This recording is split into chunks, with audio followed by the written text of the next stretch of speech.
Good morning po sa lahat mga kaibigan. Si Pulso Bugti o namimintana. Sarap ng pamintana niya. Oh.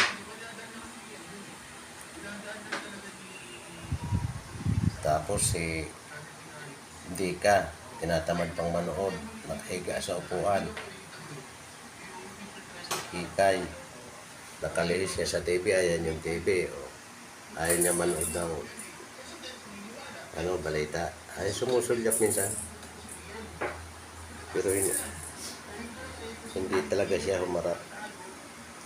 Ayan o. Tumitingin din.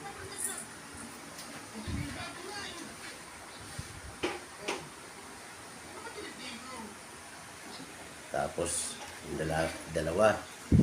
Si Tiger saka si Kulit. Nagkukulitan sa ilalim. Ayun, nakulitan niya si Tiger. Umalis.